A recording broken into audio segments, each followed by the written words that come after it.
Habibi Fahodie, African Liberation Media family. This is the African Liberation Media Show, and I'm your co-host, Brother Amos, here with my co-host and elder, Baba Makaru. How you doing tonight, Baba Makaru? Every day is a blessing, brother, and every day is another chance to engage in some conversation, discussion about the issues facing the African world as we move towards liberation and empowerment. Habibi Fahodie.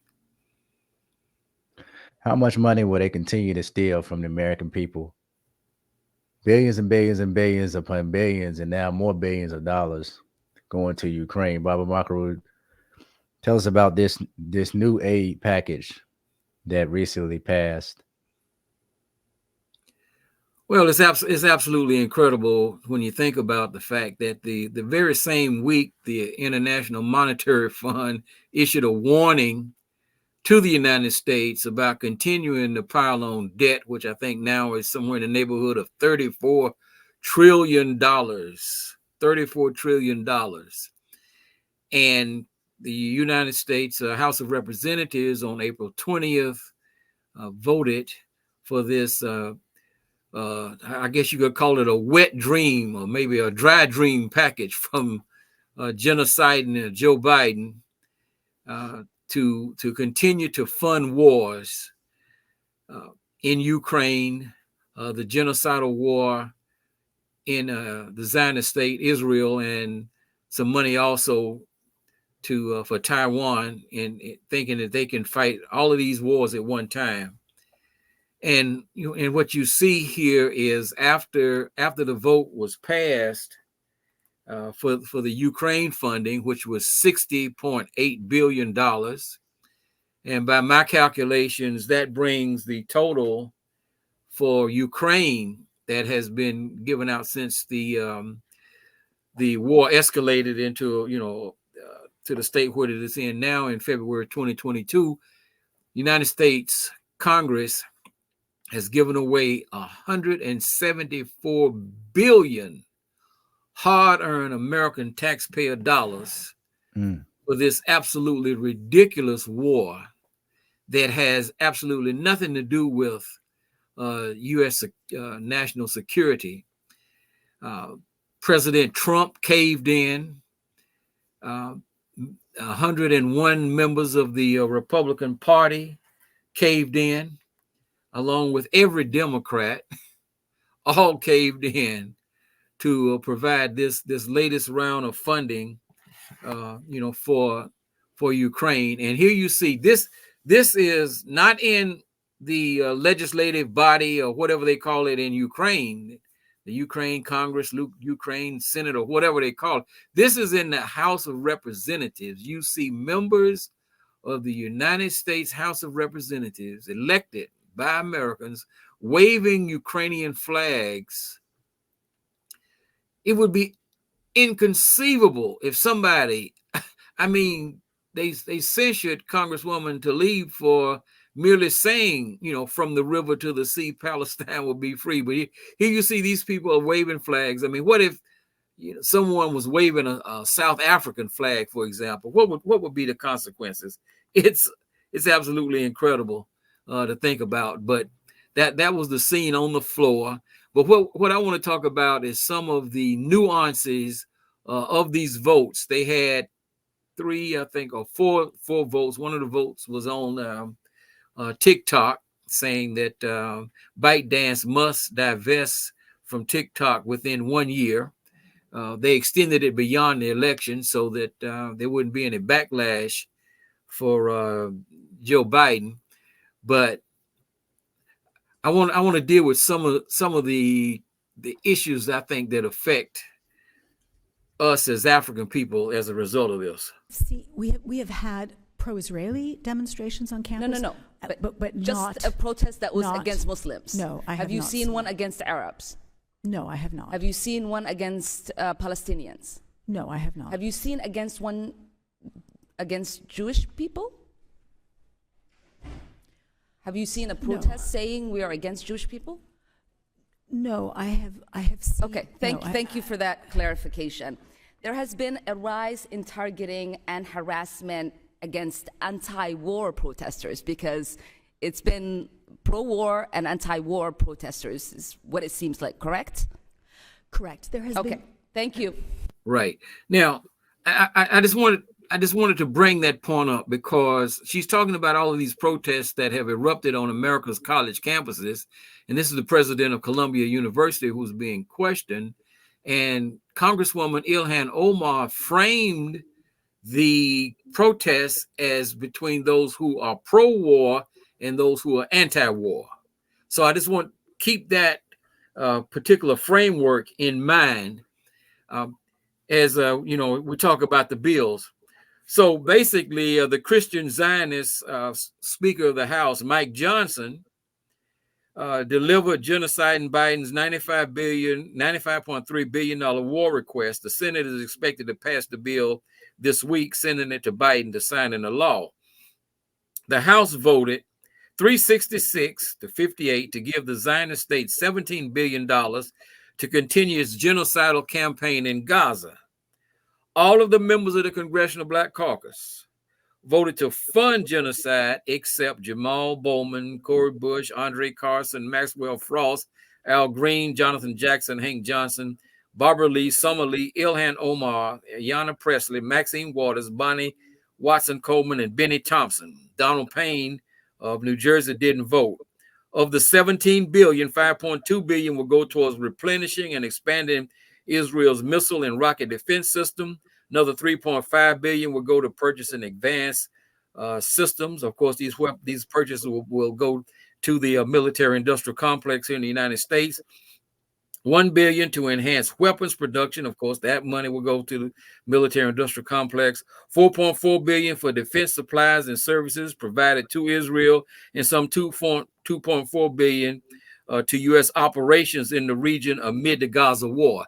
U.S. operations such as shooting down the missiles and drones that came in from Iran. I think the United States shot down somewhere in the neighborhood of at least 50%. Some people say even higher of the attacking methods that were sent by Iran also on October the 13th. Okay, the House voted. So that's one part. The $17 billion that went to Israel to continue the genocidal war. The House then voted 311 to 112 to provide $60.84 billion for the war in Ukraine, including $13 billion for Ukraine to buy advanced weapons from the U.S. Once again, his money going to the military-industrial complex. $13.4 billion for replenishing U.S. stockpiles.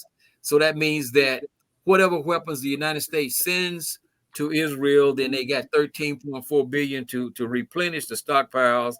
$11 billion to support U.S. allies in the region, and another $13.8 billion to purchase U.S. defense systems for Ukraine.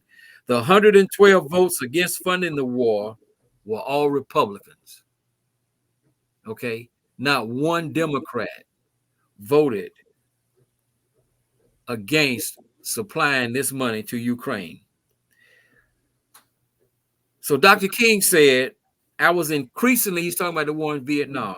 He said, I was increasingly compelled to see the war as an enemy of the poor and to attack it as such. There is no real anti-war caucus in the United States Congress, as Rashida Tlaib, Ocasio-Cortez, what is her name? AOC, Jamal Bowman, Cori Bush, Barbara Lee, Summer Lee, Ayanna Pressley, Ilhan Omar, Hank Johnson, and Maxine Waters all voted for war in Ukraine. So these people are considered to be progressives. They voted against the genocidal campaign in Israel, but then they voted to continue to fund the war in Ukraine.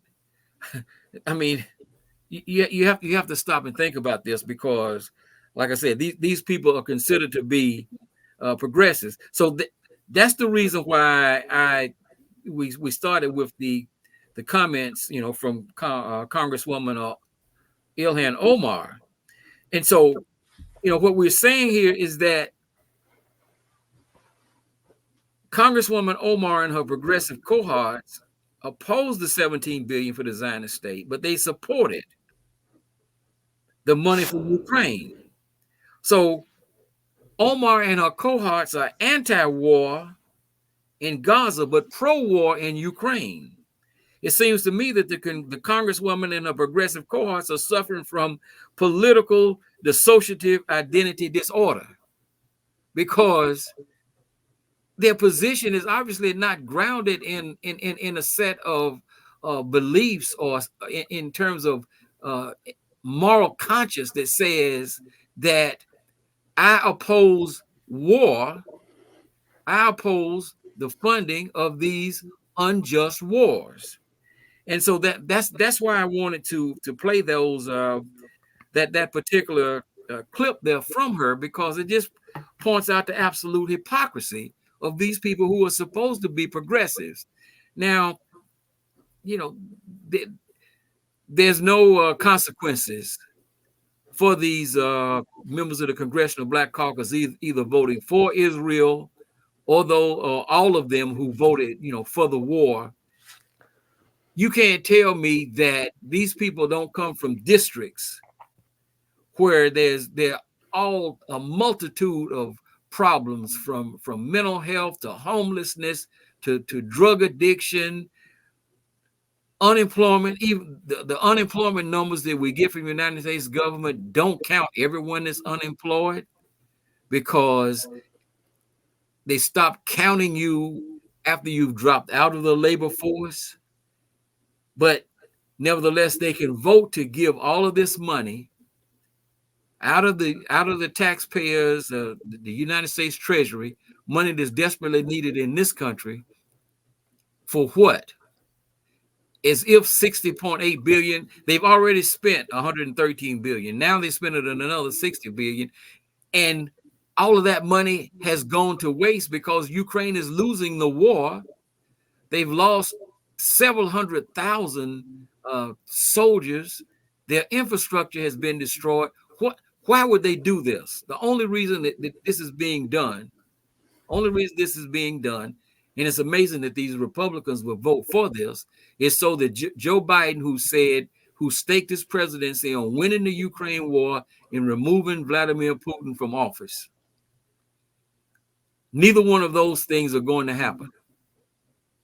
So once again, the American taxpayers are being taken for a ride by these corrupt people in Congress, and some of whom have split personalities. They can vote against, they can also vote for war. Well, that's one of the only reasons I believe the U.S. is hesitant on Israel going to war with Iran, or the U.S. being pulled into a war with Iran, is because they know they would have to then pull those resources away from Ukraine and put them into resources in that particular war, which would essentially end their campaign in Ukraine against Russia. These people get paychecks. The military industrial complex, as you stated, corporations or companies that are funding these wars, and the kickbacks that come from these billions of dollars. I mean, it almost seems as though we're giving away $60 billion every 3 to 4 months. Because I believe the last aid package passed, what was that, in December of last year? I think that's when they ran out of money, right? In December. So that was around 60 or so odd $billion last year. You turn around now in April, and another 60 plus $1 billion going to, I can't even say Ukraine anymore, going to these politicians' pockets. Because they're pretty much just cycling the money offshore, and then wherever it goes from there, nobody knows. Well, that's why President Eisenhower initially called it the military industrial congressional complex, because it's a revolving door the money goes to make, billions of dollars to these defense contractors like Lockheed Martin and Raytheon and Boeing. And then they turn around and make campaign contributions. It's just unconscionable that these so-called progressives, Omar, Tlaib, Ocasio-Cortez, and the others, Jamal Bowman, who seem to be stalwarts, Corey Bush. I mean, it's hard to imagine. I mean, some of them I may not be so surprised at, but those in particular, Ilhan Omar, I I'm mean, not surprised at any of them. I knew Ilhan Omar was a fraud since she came on the scene. mhm. It's something always fishy about her to me, and she proved herself. When she went along with this war, initially she was in support of Israel. So, and AOC is just an idiot. The same idiot who doesn't understand law and how it works, and is willing to say in front of the world that RICO is not a crime. Mm. It's a category. Yeah. So Ron Paul, the former Republican congressman from Texas, produced an article in antiwar.com titled April 20th, the final nail in America's coffin, ? And he said, when future historians go searching for the final nail in the U.S. coffin, they may well settle on the date April 20th, 2024. On that day, Congress passed legislation to fund 2.5 wars, hand what's left of our privacy over to the CIA and NSA, and give the U.S. President the power to shut down whatever part of the internet he disagrees with. Now, he's talking here in addition to the funding package that we just discussed.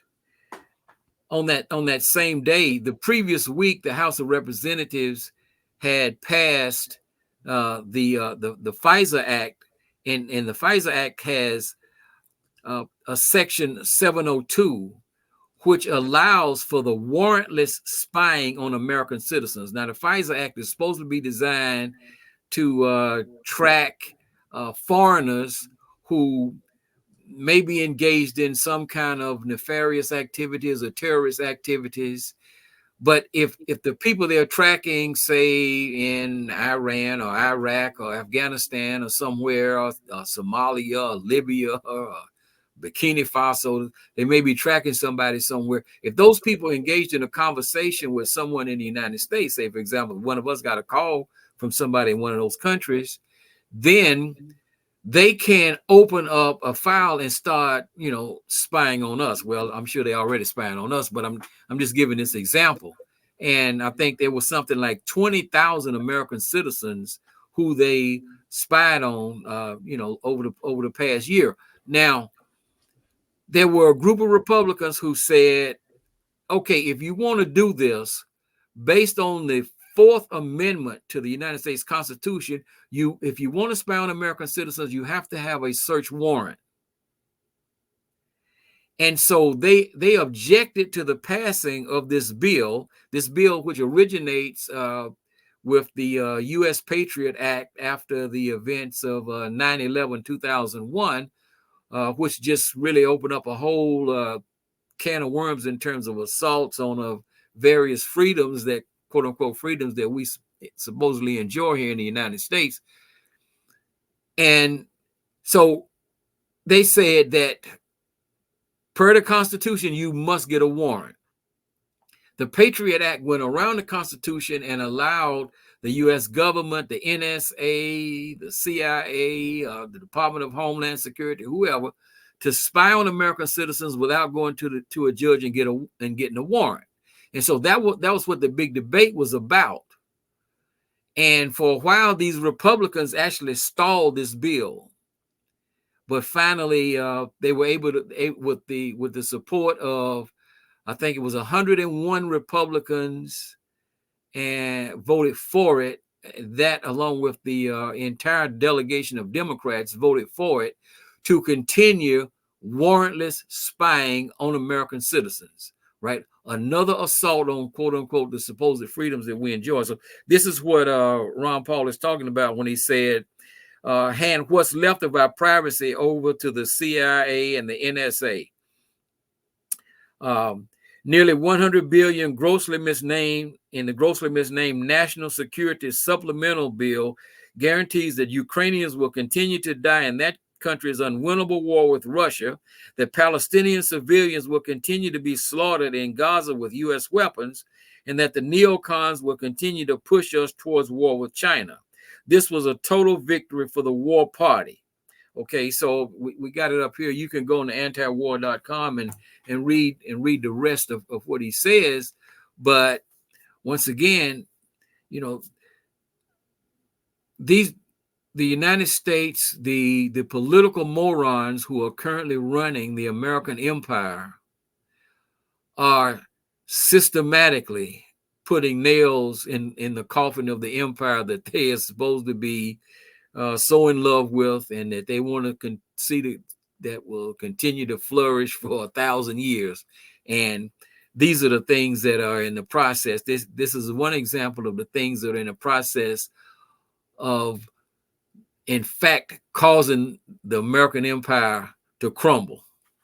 So we just wanted to point those things out. But the main thing was that we really wanted to highlight the hypocrisy of these so-called progressive Black politicians and others like the Palestinian Tlaib and Cortez and all of these others.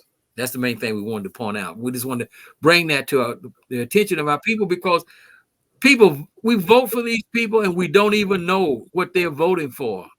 I said we, I mean, I'm not generally voting for them myself. I mean, it's like the congresswoman that represents the 12th district here in North Carolina where we live, Alma Adams. You know, she's going to check the box for AIPAC and the military industrial complex every time there's a vote that comes up, and then have a hand out looking for campaign contributions. And they suffer no consequences because basically the African-American body politic is asleep at the switch. We think all you got to do is go into the polls once every 2 years, once every 4 years, pull a lever, and then go back home and sit down and see who wins the NBA or what's going on with the Real Housewives, and a bunch of people running naked around in the jungle or something like that. But that's all I got for that, brother. Well, the interesting thing is if you pay attention to the things that are happening around you, you can see how all of those things tie into the FISA Act and these surveillance laws that are pretty much overriding your constitutional rights. Mm-hmm. And it's becoming a global phenomenon. If we remember when Facebook purchased WhatsApp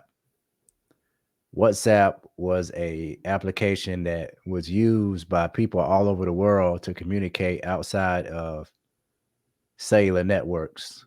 So basically you're using the internet to make phone calls and send messages. And after it was purchased by Facebook, we all know that Facebook is a company that cooperates with the FBI, with the government for censorship, and also in handing over your data to these organizations. Yes. There's an article that you sent out about Kit Clarenberg, who is a journalist in the UK with Grey Zone, who was stopped in the airport, interrogated against his rights, was forced to give over his bank account information to authorities or otherwise be arrested. That's how far the illegal surveillance goes. And even further than that, I mean, we're talking about people that would just put out a hit on you and take your life. Mm. So when we look at the things that passed over this past week, including what you mentioned earlier, the TikTok ban that's supposedly going to go through, also the attack on Telegram. We know that, and like I said, this is a global phenomenon. the founder of Telegram had to move to Dubai because he refused to give the Russian government access to his platform so that it could spy on people in Russia. And in addition to that, when he traveled to the United States, the FBI tried to secretly hire his lead developer so that they could force him to put open source code inside of Telegram, which will allow them to essentially have a back door to the application so that they can spy on people's messages. Mm-hmm. And then when we look at some of the other things we're going to talk about in a few minutes, with this whole war on terror is one of the biggest hoaxes in world history, and it's something that they've constantly used as a scare tactic to create fear around terrorism that they created. Terrorism that they create, and then try to act as if they are bringing a solution to a major problem, where you just have people that they say are just planning these terroristic acts out on the rest of the world. But they've used this to spark off confrontation in other countries, to cause disruption, to start wars, etc. So one of the things that Clarenberg published in some of his journalism was that the CIA was responsible for starting ISIS. Mm-hmm. And of for course, that, he got labeled a dangerous person. Yeah, he got labeled a dangerous person. So what Facebook was doing was, anybody who posted an article that was written by him or any of his work, not only was the post deleted within seconds after it was posted, but some people's accounts were locked out or even banned from the platform. Yes. So, I mean, we're in a time now where people are just going to have to, really look at former natural ways of communication outside of electronic communication, because every source of electronic communication that you think is safe is compromised. Exactly. That's a fact. And this is one of the reasons why a lot of people may not be familiar with how blockchain technology works, but this is one of the reasons why a blockchain solution will be pivotal to stopping government overreach, and not just government overreach in the United States, but government overreach everywhere. Lastly, I'll say is, and I sent you an article earlier this week with Robert F. Kennedy Jr., who made the statement that if he became president, he would post every single transaction of our budget on the blockchain. Why that's important is because the blockchain is an open ledger where people can see where all of the money is going. So if all of the transactions had to take place on the blockchain, there would be no way that they can send $60 billion to another country without us knowing how every single cent was spent. And that's something that the United States will never endorse. There has to be a secrecy or a veil in place to keep these things under wraps of the intelligence of the people. Because if the people become intelligent, the thing that I would suggest most people do is identify these corporations that are funding these politicians, funding these wars, and you organize and you divest your money from these corporations until they go bankrupt, one by one. Force them to crawl into Congress with their tail tucked between their legs and have to beg that these laws be reversed. Yeah, because I mean, what is it? How many states is it now where it's against the law to even engage in the process of boycott or disinvestment or sanctioning the Zionist state? It's against the law.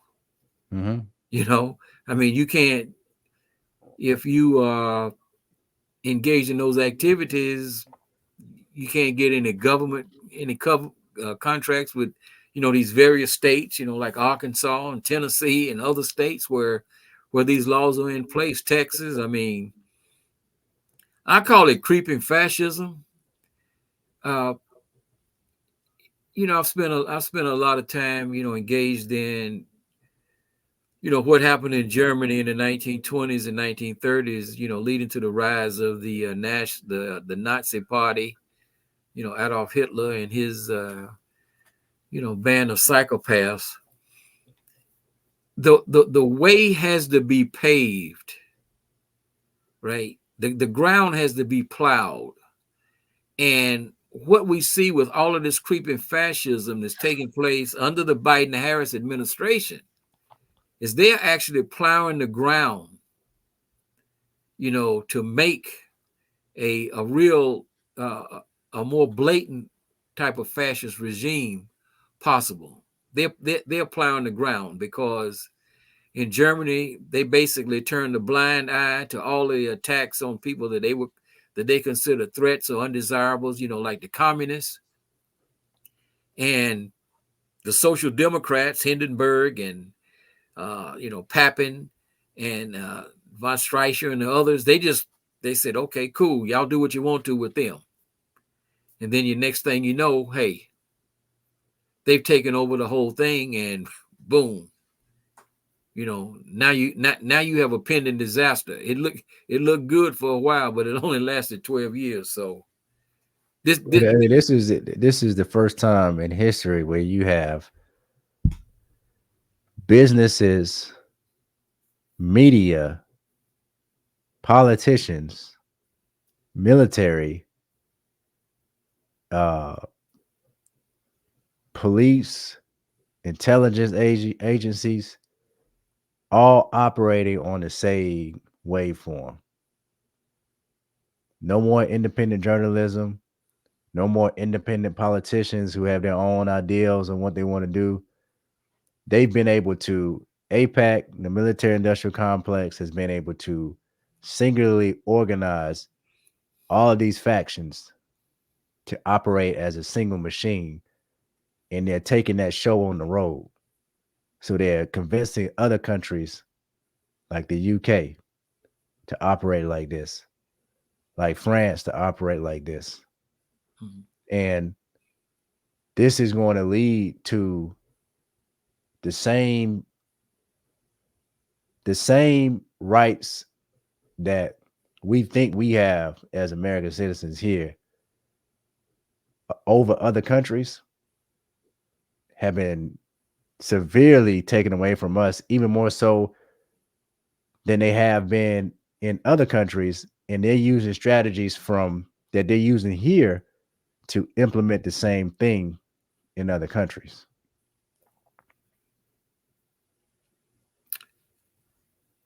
Yeah, you're right. I mean, it's it's the last gasp of a dying empire. That uh, I I was forgot talking who. to somebody last week, and I said, imagine if Marcus Garvey had to go on Facebook or Instagram or Twitter, X, whatever you want to call it, YouTube, or any social media platforms to share information.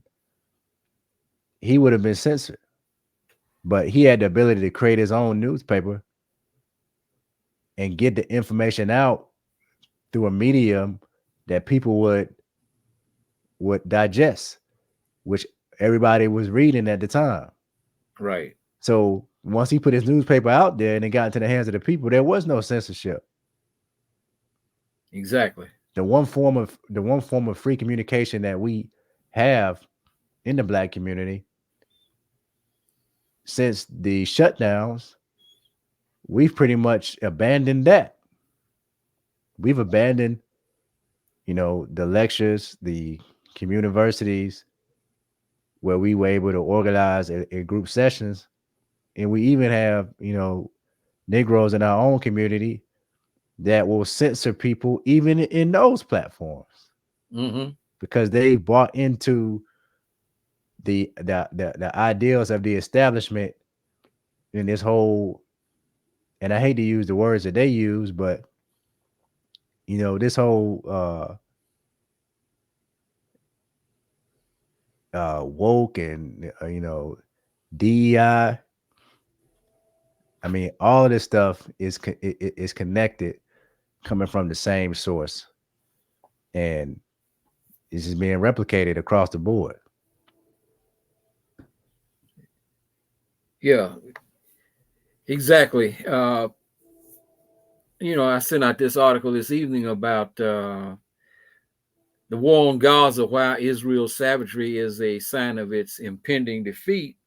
And this is what Dr. Joseph Massad, who teaches at Columbia, and we give the Columbia professors who walked out refusing to teach classes under the repression that's taking place on the campus. The president called the mayor, a black mayor, and they immediately sent the police to arrest students, including Omar's daughter. And that's what I was saying about, you paving the way for this kind of fascism. I'm just going to read this one sentence. The final years of all settler colonies are marked by more protracted colonial savagery, including genocide. The realization that the loss of settler colonial power is at hand drives colonial forces to use the most barbaric methods to defeat the revolt of the indigenous people. So basically, that's where the American empire is headed. And of course, it's dragging all of its stool pigeons and puppets, like Macron and Sunak and Scholz in Germany, just dragging them right along with them. And this is where all of this is headed, because the fact of the matter is, they're going to lose. I mean, how much death and destruction takes place in the wake of it, but justice will prevail. I mean, no matter how invincible we may think these people are at this particular moment, this is the last gasp of a dying empire, but it's going to be a whole lot of barbarism before it, makes it to the dustbin.